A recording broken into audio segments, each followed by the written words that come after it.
Hello बच्चों, तो आज शुरू करने जा रहे हैं हम लोग क्लास 10 ज्योग्राफी चैप्टर 3। तो जैसा कि आप लोग को पता है कि एग्जाम में बहुत ही कम टाइम बचा है, मतलब 1 से 1.5 महीने बाद हमारा एग्जाम होने वाला है। तो 1 साल से हम लंबी तैयारी कर रहे हैं।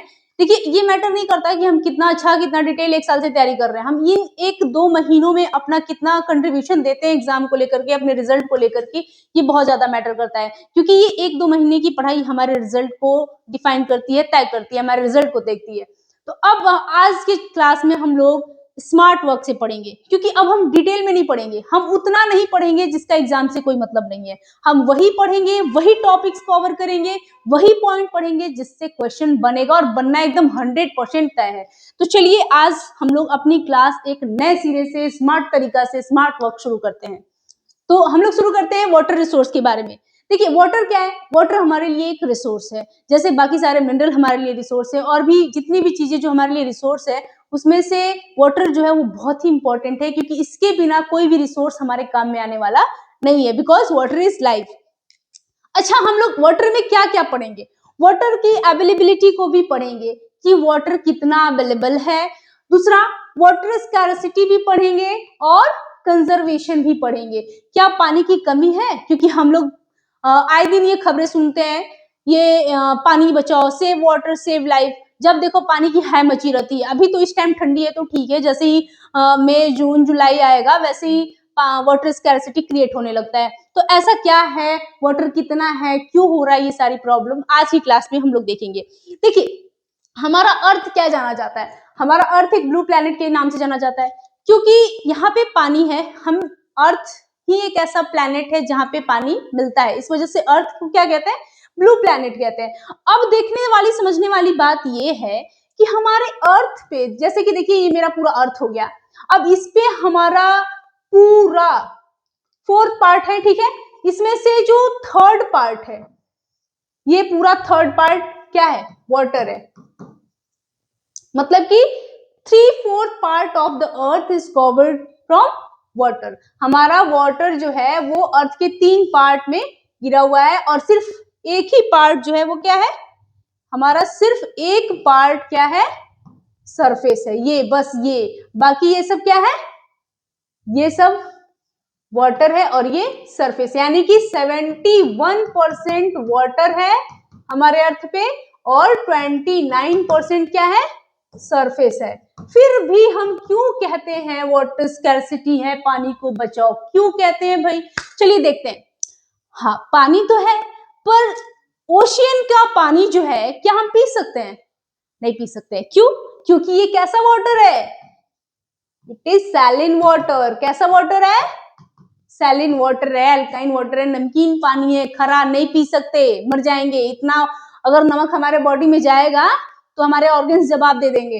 तो हम इस वाटर को यूज नहीं कर सकते। It means it is not clean and fresh water. इसको हम ना तो पी सकते हैं, ना ही खाना बना सकते हैं। और रही बात कपड़ा धुलने की, तो हम सर पे कपड़ा ला के समुद्र की तरफ तो जाएंगे नहीं धुलने, क्योंकि हर इंसान भारत का या फिर विश्व का समुद्र के किनारे तो बसा नहीं है। तो चलिए अब हम देखते हैं की फैक्ट्स क्या है इसके। देखिए, 3/4 of the earth surface is covered with water. मतलब अर्थ का 3/4 सरफेस जो है वो वाटर से कवर्ड है, but only a tiny fraction is fresh water fit for human use. पता है हम लोग क्यों पानी की कमी खिलाते हैं? क्योंकि इतना ज्यादा पानी होने के बावजूद भी, डिस्पाइट दिस वाटर, हमारे यहाँ वाटर स्कैरसिटी है, क्योंकि हमारे लिए पीने के लिए फ्रेश वाटर की कमी है। क्योंकि देखिए, अब ये जो 71% वाटर है, ये कितना वाटर हो गया? वाटर मान लीजिए 100% जो है, उसमें से 97% वाटर जो है वो सैलिन वाटर में चला जाता है। बचा कितना?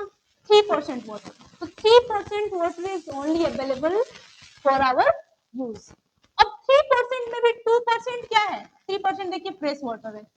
मैं लिख देती हूँ, बहुत ही अच्छे से स्मार्टली हम लोग पढ़ेंगे बिना किसी दिक्कत के। और सबसे बड़ी चीज कि हम लोग इसी टॉपिक उतना ही पढ़ेंगे जितना एग्जाम में जिससे क्वेश्चन बनना है, एकदम फिट, उससे अधिक कुछ भी नहीं, क्योंकि हमको एग्जाम में अच्छा रिजल्ट लाना है, टॉपर बनना है। और 2% क्या है भाई? आइस है। इस 3% फ्रेश वाटर में 2% आइस है। बचा कितना?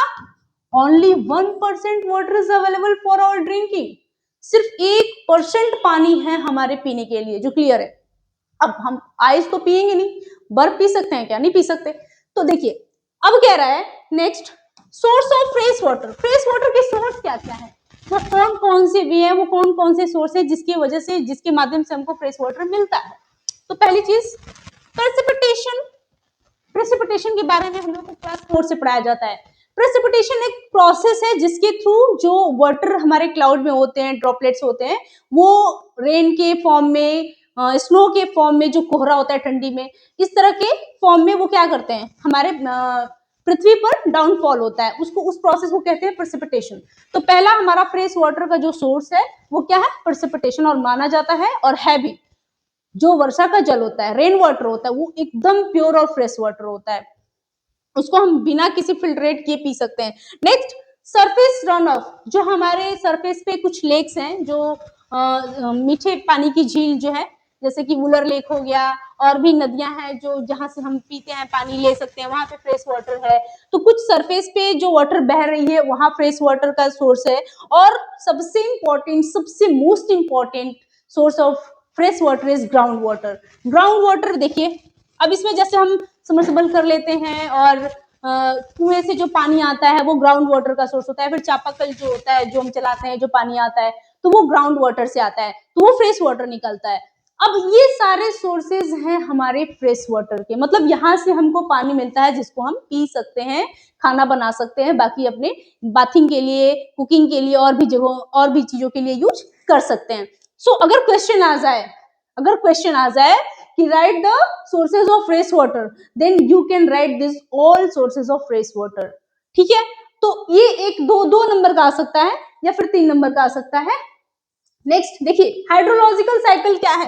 हाइड्रोलॉजिकल साइकिल, जल चक्र, वो प्रोसेस जिसमें ये क्या होता है, पहले इवेपोराइजेशन होता है, फिर कंडेंसेशन होता है, फिर पार्टिसिपेशन होता है, और फिर वाटर कलेक्शन होता है। मतलब ये कि पहले जो हमारे ओशियंस, सीज और रिवर्स की जो वाटर है वो वेपोराइज्ड होकर के क्लाउड बनते हैं, और क्लाउड जैसे ही बनते हैं, जैसे ठंडे, जैसे ही ऊपर जाती है तो ठंडी हवाओं से उसका कनेक्शन होता है, तो कंडेंसेशन होता है वहां पे, तो वो ड्रॉपलेट्स में कन्वर्ट होते हैं, और ड्रॉपलेट्स के बाद वो पार्टिसिपेशन एक प्रोसेस होता है जिसके थ्रू वो नीचे, जब वो ड्रॉपलेट्स हैवी हो जाते हैं तो वो रेन के फॉर्म में अर्थ पे डाउनफॉल होते हैं, तो पार्टिसिपेशन होता है, और उसके बाद जो नीचे पानी गिरता है वो कलेक्शन होता है। इसका एक इमेज मैंने रखा है। देखिए water is a renewable resource. Water कैसा रिसोर्स है, वाटर एक रिन्यूएबल रिसोर्स है, because it is constantly recharge through the water cycle. Water एक ऐसा रिसोर्स है जो रिन्यूएबल है, ऐसा नहीं है कि एक बार कोलैप्स हो गया तो फिर नहीं आएगा, क्योंकि ये कोई मिनरल्स नहीं है जिसको बनने में हजारों साल लग जाएंगे। मतलब अगर ये ह्यूमन एक्टिविटी पे डिपेंड करता है, अगर ह्यूमन इसको हिसाब से केयरफुली अगर यूज करते हैं तो वाटर स्कैर्सिटी नहीं होगी, क्योंकि पानी ही पानी से बनना है। तो वाटर साइक्लिंग एक ऐसा प्रोसेस है जिसमें वाटर स्कैर्सिटी को हम कम कर सकते हैं पर अपनी एक्टिविटी के थ्रू। अब ऐसा नहीं कि हम ब्रश कर रहे हैं और ऐसे पानी चालू किए बह रहा है। अच्छा मैं ये भी बताऊंगी आप लोगों को कि वाटर स्कैर्सिटी क्यों है। ये 1% वाटर है, तो फिर जब वाटर साइक्लिंग के थ्रू ये कंप्लीट भी हो जा रहा है तो भी हम पानी की कमी को क्यों इतना ज्यादा एक्सप्रेस कर रहे हैं, अभी मैं बताऊंगी। अब देखिए जैसा कि हम लोग जानते हैं वाटर एक रिन्यूएबल रिसोर्स है, और वाटर साइकिल के थ्रू वाटर की जो स्कैर्सिटी होती है, जो कमी होती है, वो पूरा भी होती है, वाटर से वाटर बनता भी है। फिर भी देखिए, देखिए ये प्रोसेस है। पहले क्या होता है, पहले ये जो नदी तालाब मान लीजिए यहाँ नीचे है, और इसकी पानी जो है इवेपोराइज्ड होकर के क्या बना, ये क्लाउड, यहाँ कंडेंसेशन होता है और फिर यहाँ पार्टिसिपेशन होता है, और नीचे जो पानी गिरता है वही कलेक्शन होता है। तो ये पूरा प्रोसेस है वाटर साइकिल का, हाइड्रोलॉजिकल साइकिल का। अब देखेंगे हम लोग water scarcity and the needed for management. पानी की कमी और इसकी मैनेजमेंट, पानी की कमी कैसे है। अब एक चीज बताते हैं, जैसा कि हम लोगों ने अभी देखा कि only 1% water is available on the earth for our drinking, for our use. तो देखिए अब ये हो गया मान लीजिए ग्राउंड वाटर का लेवल, ठीक, ये ग्राउंड वाटर का लेवल है। अब हमारा ह्यूमन जैसे बढ़ रहा है, पॉपुलेशन जैसे हमारी बढ़ रही है, तो हमारी वाटर की डिमांड, बहुत सारी चीजें डिमांड बढ़ेंगी, तो वाटर तो घटना ही घटना है। तो हम वाटर यूज किए एक गर्मी में हमको पानी की ज्यादा यूज हो जाती है, तो हम यहाँ तक पानी इतना यूज किए कि वाटर लेवल का जो ग्राउंड लेवल है वो घट के यहाँ आ गया, ठीक है। और जो मानसून आया, जब बरसात आई, तो वाटर लेवल उसी टाइम बढ़ता है ग्राउंड वाटर का। तो ये इतना नहीं बढ़ पाया, इतना ही बढ़ पाया। तो जब यही प्रोसेस एक लॉन्ग टर्म तक चलता रहेगा तो ग्राउंड वाटर का जो लेवल है यहाँ आ जाएगा, कभी यहाँ आ जाएगा। तो ये जो प्रेडिक्शन है, साइंटिफिक प्रेडिक्शन कि 2025 तक बहुत सारे लोग वाटर स्कैर्सिटी को झेलेंगे, झेले भी, बहुत सारे लोगों ने झेला, मोस्ट ऑफ राजस्थान के लोगों ने झेला। और सबसे बड़ी चीज कि वाटर स्कैर्सिटी भी होती है कहीं कहीं और कहीं कहीं फ्लूड भी दिखता है। तो इस तरह से अगर हम ह्यूमन एक्टिविटी करके यूज करते हैं वाटर को तो वाटर स्कैर्सिटी हो जाएगी। इस वजह से कहते हैं कि हमको पानी को उतना ही यूज कीजिए जितना कि बारिश की वजह से, जितना कि हाइड्रोलॉजिकल साइकिल प्रोसेस के थ्रू वाटर, ग्राउंड वाटर का जो लेवल है वो मैनेज्ड हो जाए, मेंटेन हो जाए।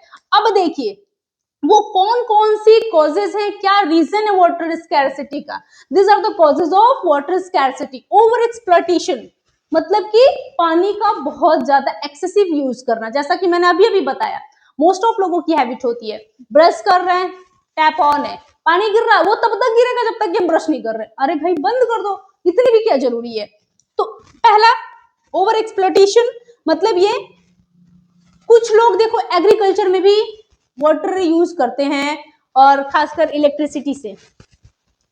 लोग ये भूल जाते हैं कि इलेक्ट्रिसिटी से वाटर नहीं है, वाटर से इलेक्ट्रिसिटी है, वाटर से इलेक्ट्रिसिटी भी है और वाटर से ही हमारे घर में अनाज भी है। अब गांव में कुछ जिधर नहर नहीं है, नहर समझ रहे हो आप लोग, जो कैनल्स होते हैं जिसके थ्रू इरिगेशन किया जाता है, मतलब मोस्ट ऑफ अभी भी बहुत सारे गांव में नहर नहीं है, अधिकतर तो हो ही गया है, लेकिन बहुत सारे गांव में भी नहर नहीं है। उन जगहों पर गर्मी के दिनों में देखो लाइट कट जाती है, दिन में, रात में बहुत कम लाइट रहती है। पता है लोगों को परेशानी होता है, अब लोग क्या कहते हैं कि हम गांव वालों में लाइट ही नहीं रहती है, गांव की मतलब बुराई, इस तरह की लोग माहौल बन जाता है। लेकिन सच्चाई ये है कि अगर वो लाइट आ जाए वहां पे तो गांव के लोग तुरंत कहेंगे मोटर चालू करो, और मोटर ऑन कर देंगे और खेत एकदम सिंचाई हो रही। उनको इस बात से बिल्कुल फर्क नहीं पड़ता कि हमारा ग्राउंड वाटर का जो लेवल है वो कहाँ जा रहा है और हमारी इलेक्ट्रिसिटी पे इसका क्या इम्पैक्ट पड़ रहा है। तो लोग ये भूल जाते हैं। इस वजह से देखिए उस तरह से खेती करने से सबसे जो डीप इम्पैक्ट आता है वो हमारे वाटर पे आता है, और अगर वाटर नहीं तो हम नहीं, क्योंकि हमारे इंडस्ट्री भी वाटर पे चलते हैं, इलेक्ट्रिसिटी भी वाटर पे, हमारा एग्रीकल्चर भी वाटर पे, हमारा सब कुछ, हमारा पूरा जीवन ही वाटर पे डिपेंडेड है। इसीलिए save water and save life बहुत जरूरी है, ये नारा एकदम लगाते चलो और वाटर को बचाते चलो। नेक्स्ट, पहला रीजन क्या था वाटर स्कैर्सिटी का? Over exploitation. एग्रीकल्चर में, इंडस्ट्री में हमको बहुत ज्यादा जो वाटर का यूज करते हैं, एक तो एग्रीकल्चर का मैंने बताया, और इंडस्ट्री का क्या है कि जब भी कोई इंडस्ट्री खुलती है तो ध्यान रखियो ये वाटर बॉडीज के आसपास ही इंडस्ट्री फाउंड किया जाता है। अब उसमें क्या होता है कि जो पानी का यूज होता है, पहले तो इंडस्ट्रीज वाले को, इंडस्ट्रियलिस्ट को, जो भी उस पे काम कर रहे हैं, उनको इस बात का ध्यान रखना चाहिए कि वाटर रिसाइकलिंग कर लें, मतलब जो पानी यूज की उसको दोबारा जरूरत पड़ने पे फिल्ट्रेट करके उसी को यूज कर ले। पर ये नहीं होता है, वो वाटर यूज करते हैं और जो वेस्ट वाटर होता है, जो जिसमें अल्काइन वाटर हो जाता है, जो केमिकल मिला हुआ होता है, उसको एक पंप के द्वारा किसी वाटर बॉडीज में निकाल देते हैं, जिससे कि पानी वो यूज कर रहे हैं वो तो अलग बात है, और जो वो वेस्ट निकाल रहे हैं उसके थ्रू बाकी का पानी भी क्या हो जा रहा है, जहरीला हो जा रहा है, पॉइजनस हो जा रहा है। तो ये इंडस्ट्री की जो हैबिट है, बहुत सारे इंडस्ट्रीज के आसपास जितने भी वाटर बॉडीज हैं उन सब का यही हाल हो रखा है। तो ये नहीं होना चाहिए, एक रीजन ये है। और दूसरा, unequal access, social and economic disparities in water distribution. कई बार देखा जाता है कि पानी असमान वितरण है, अनइक्वल डिस्ट्रीब्यूशन ऑफ वाटर, ये भी वाटर स्कैर्सिटी का एक कारण है। अब जितना पानी हमको उत्तर प्रदेश में मिल जाता है, बिहार में मिल जाता है, उतना पानी हमको राजस्थान में नहीं मिल पाता है, क्योंकि राजस्थान में हमेशा वाटर स्कैर्सिटी झेली जाती है। किसी राज्य में तुम देखोगे कि 5-5 नदियां है, किसी में 2, किसी में 1 भी नहीं। मतलब वाटर जो है ऐसा नहीं है कि हर राज्य में एक नदी, इक्वल डिस्ट्रीब्यूशन तो है नहीं, और ह्यूमन ने तो ये डिस्ट्रीब्यूटेड किया नहीं है, तो नेचर ने डिस्ट्रीब्यूटेड किया है। तो अनइक्वल डिस्ट्रीब्यूशन भी क्या है, वाटर स्कैर्सिटी का एक रीजन है। मतलब किसी राज्य में पानी की कमी हो जाती है, और मोस्ट ऑफ तो राजस्थान में ही ये देखी जाती है, खासकर जैसलमेर, बीकानेर, इन सभी जगहों पे। तो ये एक मोस्ट रीजन है। और नेक्स्ट रीजन है पोल्यूशन। जैसा कि मैंने बताया कि हम डोमेस्टिक वेस्ट भी कहाँ फेंक देते हैं, पानी में फेंक देते हैं। और यही नहीं, जो इंडस्ट्री से वेस्ट निकलता है, अभी मैंने बताया, वो भी हम कहाँ निकाल देते हैं, वाटर बॉडीज में निकाल देते हैं, जिसकी वजह से पूरा वाटर क्या हो जाता है, पॉइजनस हो जाता है, और वो वाटर हमारे पीने लायक तो रहा नहीं। तो वाटर स्कैर्सिटी हो ही गया। अब नदी की पानी खराब हुई, नदी की पानी तो हम पी नहीं सकते। आसपास के कितने लोग मर भी जाते हैं इस तरह की घटनाओं में। नेक्स्ट क्या है, ग्रोइंग पॉपुलेशन। जो पॉपुलेशन सबसे तेजी से बढ़ रहा है ना, सबसे बड़ी समस्या यही है। मतलब ये कि ऐसा नहीं सोचना कि जिस घर में 4 मेंबर है, 8 मेंबर हो गए तो 4 गिलास पानी की डिमांड बढ़ जाएगी, सिर्फ इतनी तक डिमांड लिमिटेड नहीं है ये। अब 4 मेंबर बढ़े तो ना जाने कितने घरों में बड़े होंगे, और सिर्फ यही नहीं, उनको पानी तो चाहिए ही पीने के लिए, उनकी सारी नीड, बेसिक नीड, उनकी डिमांड सब कुछ बढ़ गई। तो सब कुछ जब बढ़ा तो प्रोडक्शन बढ़ाना पड़ेगा, एग्रीकल्चरल प्रोडक्शन बढ़ाना पड़ेगा, इंडस्ट्रियल प्रोडक्शन बढ़ाना पड़ेगा, इन सब में पानी की यूजेस है, मतलब वाटर यूजेस बढ़ गई। मतलब कि अगर पॉपुलेशन बढ़ा तो वाटर डिमांड बढ़ा। ये एक मोस्ट रीजन है, हमारा ग्रोइंग पॉपुलेशन जो है इंडिया के पेरेंट्स का, वो एक मोस्ट रीजन है वाटर स्कैर्सिटी में। ठीक है, अब देखते हैं हम नेक्स्ट, मल्टीपर्पज रिवर प्रोजेक्ट। अच्छा, रिवर को मल्टीपर्पज से यूज किया जा रहा है, तो डैम्स बना दिया। डैम्स की बहुत सारी पर्पज है, कुछ तो है इरिगेशन,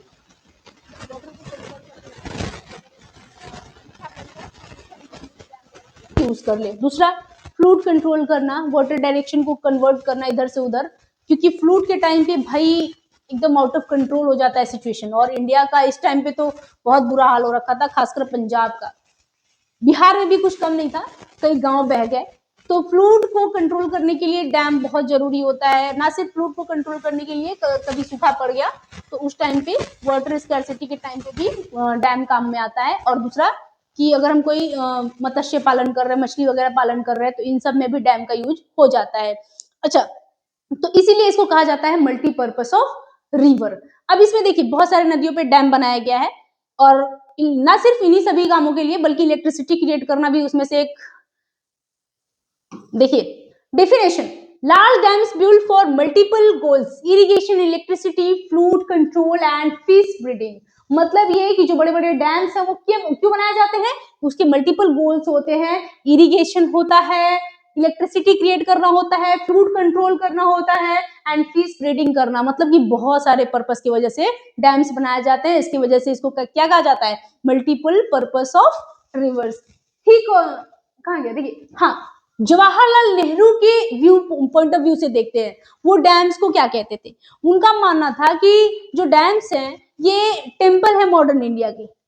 जवाहरलाल नेहरू मानते थे, वो कहते थे, he called dams the temple of modern India, आधुनिक भारत का मंदिर मानते थे। क्योंकि देखिए, as they would integrated agriculture with the industrial economy, उनका मानना था कि ये एग्रीकल्चरल और इंडस्ट्रियल इकोनॉमी को क्या करेगा, इंटीग्रेट करेगा, और सचमुच ये बात सही है।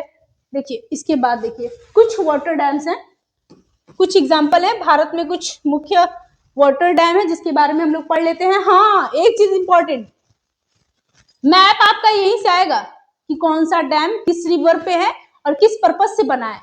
ठीक है, तो ये एक क्लास है जिसमें मैंने मैप पढ़ा रखा है। तो देखिए भाखड़ा नंगल प्रोजेक्ट सतलज व्यास रिवर बेसिन पे है, और ये पावर मतलब इलेक्ट्रिसिटी क्रिएट करने के लिए और इरिगेशन के लिए, ठीक है, इनका पर्पस है। हीराकुंड प्रोजेक्ट महानदी बेसिन पे है, कंजर्वेशन मतलब वाटर कंजर्व करने के लिए और फ्लूड कंट्रोल करने के लिए, बाढ़ को कंट्रोल करने के लिए। Next, the down side of large dam. और अब सबसे बड़ी बात, हर चीज का सिर्फ प्रॉफिट नहीं होता है, मेरिट के साथ डिमेरिट तो चलना ही है। पानी है, अभी हम लोग देखियो पानी को पढ़ रहे हैं ना, पानी एक बहुत बड़ी जरूरत है, तो पानी एक बहुत बड़ी आफत भी बन जाता है। क्योंकि अगर हम न्यूज़पेपर में आए दिन खबरें सुनते हैं, अभी जो टाइम बीता है बरसात का, मानसून का, उसमें हम कई बार ये देखे कि इस जगह पे बाढ़ आ गया, पंजाब में बाढ़ आ गया, बिहार में बाढ़ आ गया, यहाँ बाढ़ आ गया, वहां बाढ़ आ गया, कई गांव बह गए, शहर बह गया, ये डूब गया, वो डूब गया। तो कई जगह हम ये चीज देखते हैं, और कई जगह हमको ये खबर मिलती है कि यहाँ सूखा पड़ गया, वहां सूखा पड़ गया, जिसकी वजह से फसल नहीं हो पाया, वहां भूखमरी हो रही है। तो पानी जीवन देता है तो जीवन लेता भी है। तो जल का मेरिट और डिमेरिट दोनों है वाटर का, वैसे ही डैम्स का मेरिट डिमेरिट दोनों है। देखिए कैसे, अब कह रहा है कि while beneficial dams have faced significant opposition, Narmada बचाओ आंदोलन, ऐसे बहुत सारे आंदोलन है, जैसे नमामि गंगे आंदोलन है, वो गंगा को स्वच्छ करने के लिए, जो हम इंडिया के पीपल है जो नदियों को एकदम गंदा कर रहे हैं, जो नदियों को माँ मानते हैं, तो अपनी माताओं पे दया करो और गंदा मत करो उन्हें। तुमको जितनी भी नारियल और ये जो कुछ भी चढ़ाना है वो गंगा जी में ना चढ़ाओ, बस हाथ जोड़ के प्रणाम कर लो, हो गया गंगा जी की पूजा, इतना कचरा ना फैलाओ गंगा जी में, इतनी माँ को गंदा मत करो। तो ये इंडिया के लोगों से रिक्वेस्ट है। हाँ देखिए इसका क्या इकोलॉजिकल इम्पैक्ट क्या है, डैम्स का इकोलॉजिकल इम्पैक्ट क्या है, poor sediments flow, excessive sedimentation and the bottom and harm to aquatic life. अब जब बहुत तेजी से पानी बहता है तो जाहिर सी बात है उसके साथ सेडिमेंट्स बहुत तेजी से आएंगे, और जब सेडिमेंट्स जाकर के डैम में बॉटम में कलेक्ट हो जाते हैं तो वो एक्वेटिक लाइफ को डिस्ट्रॉय कर देते हैं।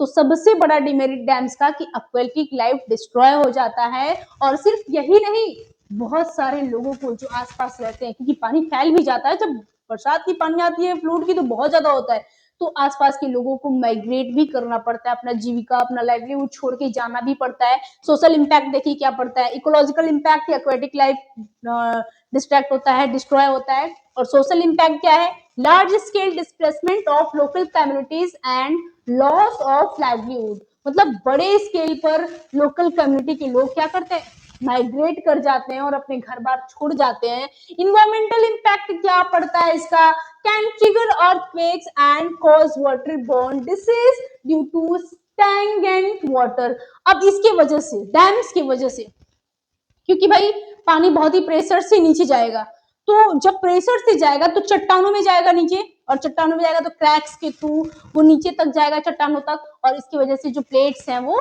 खिसक फिसल सकती हैं और थोड़ा सा माइनर अर्थक्वेक आने का चांसेस बन जाता है। बहुत हैवी नहीं जो बहुत ज्यादा नुकसान पहुंचा, ऐसा अर्थक्वेक नहीं, पर थोड़ा बहुत अर्थक्वेक आया है बहुत जगहों पे, कोई ना कोई जगह वहां पे जो डैम है वहां पे भी आया था, ये मापा गया है। और यही नहीं, डिसीज सबसे इंपॉर्टेंट भाई, जब फ्लूड आता है ना, डिसीज आता है, एपिडेमिक आता है, तो पानी अगर बहुत दिन तक रहे जमा, गंदा रहे, तो डिसीज तो फैलना तय है। तो इसकी डिमेरिट ये सबसे बड़ा है। मतलब अगर क्वेश्चन आता है, write the demerits of dams, demerit ही नहीं आएगा, डाउनफॉल भी आ सकता है, बहुत तरह से आ सकता है। तो आपको बस ये समझना होगा कि अगर डैम्स की कमियों के बारे में पूछ रहा है तो हम इतनी सारी चीजों को लिख सकते हैं, और मेरिट्स पूछता है तो आप तो बेशक लिख सकते हैं किस किस चीजों की क्या क्या पर्पस होता है डैम्स के बनाने का। नेक्स्ट हमारा है रेन वाटर हार्वेस्टिंग। सबसे बड़ी चीज, ग्राउंड वाटर के लेवल को कैसे बढ़ाया जाए, क्योंकि सबसे बड़ी समस्या क्या है, वाटर स्कैर्सिटी। क्योंकि जैसे ये पेट्रोल के पंप लगे हैं ना, कभी किसी दिन वैसे वाटर के पंप लग जाएंगे, ऐसे एक बॉटल में भरो वाटर लो, इतने पैसे लो, तो इसकी नौबत ना आए इसके लिए हम ह्यूमन को एक्टिव रहना है, और हमको वाटर को क्या करना है, केयरफुली यूज करना है। हम वाटर को हार्वेस्ट कैसे कर सकते हैं, देखिए अभी हमको बहुत ज्यादा पानी मिलता है ना, तो हम फॉर ग्रांटेड ले लेते हैं, पानी बह रहा है बहने दो, अरे नहीं, अगर आपके आसपास पानी बह रहा है तो उसको आप बंद करो, नल बंद करो या जो कुछ भी है, उसको आप पानी को बेकार यूज ना होने दो, क्योंकि पानी हमारे लिए भाई बहुत जरूरी है। उन लोगों से पूछो जिनको पानी नहीं मिलता, जिनको ऐसे मटके में पानी ढोना पड़ता है एक जगह से दूसरी जगह, कितनी वो मुश्किल किल्लतें झेलते हैं पानी के लिए। तो देखिए टेक्निक्स अक्रॉस इंडिया, इंडिया में कौन कौन से टेक्निक्स फॉलो किए जाते हैं वाटर हार्वेस्ट करने के लिए, और हम इंडिया वाले जुगाड़ टेक्नोलॉजी में तो सबसे आगे हैं, बाकी टेक्नोलॉजी पीछे। देखिए kuhls diversion canals in the western Himalaya for agriculture. Western Himalaya में जो हिलीज एरियाज होते हैं, माउंटेनस एरियाज होते हैं, वहां पे हम गुल्स का यूज करते हैं एग्रीकल्चर में, इरिगेशन वगैरह के लिए। Roof top harvesting, roof top harvesting क्या है, common in Rajasthan to store drinking water in tankers. मतलब ये कि ये छत हो गया हमारा, और छत पे ऐसे पानी वर्षा का आया, इस पे कलेक्ट हुआ, यहाँ से पाइप निकाले हैं और यहाँ से पाइप लगाए हैं, और यहाँ एक बहुत बड़ा टैंकर लगा है, इसी में पानी जा रहा है, और यहाँ एक वेल है, कनेक्शन है। अब आराम से ग्राउंड वाटर का जो लेवल है वो धीरे धीरे रिस के जा रहा है, ग्राउंड वाटर का लेवल बढ़ रहा है। या फिर सबसे अच्छा उपाय ये है कि आप जगह जगह पे गड्ढा कर दो, वाटर रिस और नालियां बना दो, जगह जगह से जो पानी है वो आकर के उसी में गिरे, और ग्राउंड वाटर का जो लेवल है वो बढ़े। क्योंकि अगर बारिश होती है तो पानी नालों में जाता है, और नालों से बह के नदियों में, और नदियों से बह के ओशियन सीज में, तो ये क्या हो जाता है, सैलिन वाटर हो जाता है, फ्रेश वाटर नहीं रह पाता है, और ना तो ग्राउंड वाटर का लेवल उतने अच्छे से बढ़ पाता है। तो हमारे लिए सबसे अच्छा होगा कि हम हार्वेस्ट करें, और खासकर उन एरियाज में जहाँ पे वाटर स्कैर्सिटी बहुत ज्यादा है, जैसे लद्दाख हो गया, राजस्थान के कुछ एरियाज हो गए। अब जैसे इनुंडेशन कैनल्स क्या है, inundation channels used in Bengal to irrigate fields. ये बाढ़ वाली नहरें हैं जो बंगाल में यूज की जाती है खेतों की सिंचाई के लिए। ठीक है, अब देखिए खादिन्स जोहाट्स, ये क्या है? Storing water in agriculture fields to moisture the soil. ये मिट्टी को कहाँ गया, हाँ, storing water in agriculture fields to moisture the soil, ये मिट्टी को नम करने के लिए खेतों में यूज की जाती है। नेक्स्ट, सक्सेस स्टोरी, इसको लेकर के एक सक्सेस स्टोरी है तमिलनाडु की। Tamil Nadu is the first state in India to make roof top rain water harvesting structures compulsory for all houses. Tamil Nadu में ये कंपल्सरी किया गया है कि हर घर में जो रूफ वाटर है उसको हार्वेस्ट करके रखना है। कितनी अच्छी बात है। अगर गवर्नमेंट देखो कोई चीज पे रूल बन जाता है तो फिर तो वो हमको फॉलो करना मजबूरी बन जाती है। और हम लोग ऐसे ह्यूमन, ये नेचर है ह्यूमन का, अगर हमको कोई चीज मिलता है ना तो हम उसको फॉर ग्रांटेड ले लेते हैं। हम मानते हैं कि नहीं चलो है तो है, बस उसकी हमको मतलब जो इमरजेंसी है, जो उसका वैल्यू है वो हम भूल जाते हैं कि हाँ इमरजेंसी के टाइम पे वो हमारे लिए क्या होता है। किसी ऐसे से पूछो जिसको बहुत जोर से प्यास लगी हो और उसको पानी नहीं मिल रहा हो, जिधर देखो उधर रेत दिखाई दे रहा हो, उससे पूछना पानी की क्या कीमत होती है। तो हमको तो बहुत इजीली मिल जाता है तो इसलिए हम फॉर ग्रांटेड ले लेते हैं, बह रहा है पानी बह रहा है। पर नहीं, हमको ध्यान रखना चाहिए, खुद के लिए नहीं तो अपने नेक्स्ट जनरेशन के लिए हमको पानी को क्या करना है, कंजर्व करना है, हार्वेस्ट करना है, अपने ग्राउंड वाटर के लेवल को बढ़ाना है। क्योंकि भाई देखो ये ह्यूमन एक्टिविटी पे डिपेंड करता है। नेचर ने एक बहुत अच्छा काम किया है कि जो बहुत ज्यादा नीडेड है उसको उन्होंने मतलब उसको वो रिन्यूएबल फॉर्म में पाया जा रहा है, उसको हम कंप्लीट कर सकते हैं अपने एक्टिविटी के थ्रू। तो बेशक हमें करना चाहिए। और तमिलनाडु का जो स्टेप है बहुत ही कमाल का है और आई थिंक ये हर जगह होना चाहिए। ये देखिए प्रोसेस है कि कैसे रूफटॉप में जो रेन वाटर होता है उसको कैसे हार्वेस्ट किया जा सकता है। जैसे ये रेन हुआ, अकर हुआ और ये रन ऑफ करके कहाँ गया, इधर आया और छत पे से आकर के यहाँ से पाइप लगाए और पाइप से यहाँ पे फिल्ट्रेट हो रहा है, फिल्ट्रेट होकर के मेन टैंक बनाया गया, मेन टैंक से जाकर के यहाँ से हम गार्डनिंग में ले जा रहे हैं पानी, टॉयलेट में, कार वॉशिंग में, क्लोथ्स वॉशिंग में, जगह जगह यूज कर रहे हैं। और फिर यहाँ से कनेक्शन है कहाँ का, वेल का, वेल में ओवरफ्लो हो रहा है, पानी ओवरफ्लो हो रहा है और ये रिस रिस करके क्या हो रहा है, ग्राउंड वाटर का जो लेवल है वो धीरे धीरे रिस के पानी ग्राउंड वाटर में जा रहा है और धीरे धीरे उसका लेवल बढ़ जाएगा। तो हमको पानी उतना ही यूज करना चाहिए जितना कि बारिश की वजह से वाटर साइकिल के प्रोसेस के थ्रू ग्राउंड का जो लेवल है वो मेंटेन हो जाए, मैनेज हो जाए। चलिए नेक्स्ट है हमारा लास्ट टॉपिक है वेज टू कंजर्व वाटर। वो कौन कौन से पाथ हैं जो हमें फॉलो करना चाहिए वाटर कंजर्व करने के लिए। Conservation is mandatory, we must shift from using water to managing water. हमें देखिए यूजिंग वाटर से हमको शिफ्ट करना होगा मैनेजिंग वाटर में, हमको मैनेजिंग सीखना होगा कि एक्शन पॉइंट्स क्या क्या है वो पाथ जो फॉलो करने चाहिए। रिड्यूस वाटर पोल्यूशन, सबसे पहली चीज वाटर पोल्यूशन को हटाइए। जो ये इंडस्ट्रीज है गवर्नमेंट को इस पे ये सख्त कदम उठाना चाहिए, स्टेप लेना चाहिए कि इंडस्ट्रीज को सख्त उस पर कार्रवाई करे कि वो अपने वेस्ट को वाटर बॉडीज में ना डाल करके उसका प्रॉपर मैनेजमेंट करें। और दूसरी चीज ह्यूमन भी जो प्लास्टिक यूज करते हैं उसको ना फेंके वाटर में, जो भी चीज हम यूज करते हैं उसको फेंके नहीं, उसको हम रिसाइकलिंग कर ले, तब हमारा इन्वायरमेंट इकोसिस्टम भी बचा रहेगा, हम भी बचे रहेंगे और हमारा आने वाला जनरेशन भी बचा रहेगा। नेक्स्ट, अडॉप्ट ड्रिप इरिगेशन इन फार्मिंग। फार्मिंग में ड्रिप इरिगेशन को फॉलो कीजिए। Promote community based water management. और हाँ, अकेले आप वाटर कंजर्व नहीं कर सकते, इसलिए आप कम्युनिटी बनाइए, मिल करके सब लोग किसी एक एरिया में बहुत सारे लोग मिल करके पानी को कंजर्व करने के लिए कोई व्यवस्था बनाइए और मिल करके वाटर कंजर्व करने पर काम कीजिए। थैंक यू, आज की क्लास में इतना ही और इससे अधिक आपके एग्जाम में कुछ भी नहीं आने वाला है, मेरा ये गारंटी है। क्योंकि आप पूरा बुक पढ़ोगे, आप उसमें टाइम दोगे, आपके पास टाइम बहुत कम बचा है, तो बाजी मारने वाला बाजीगर स्मार्ट वर्क करता है तभी बाजीगर कहलाता है। तो आपको अगर चाहिए कि बहुत कम टाइम में हम वही पढ़ें जो एग्जाम में आएगा, तो आप यहाँ विजिट करें हमारे चैनल पे, जो आपको सब कुछ बहुत ही आसानी से बहुत इजी लैंग्वेज में मिलेगा। ऐसा कोई दिक्कत नहीं आएगी जिसमें नहीं समझ में आएगा, और नहीं समझ में आएगा तो आप कमेंट कर सकते हैं, आपके लिए दूसरा वीडियो प्रेफर बिल्कुल किया जाएगा। Thank you.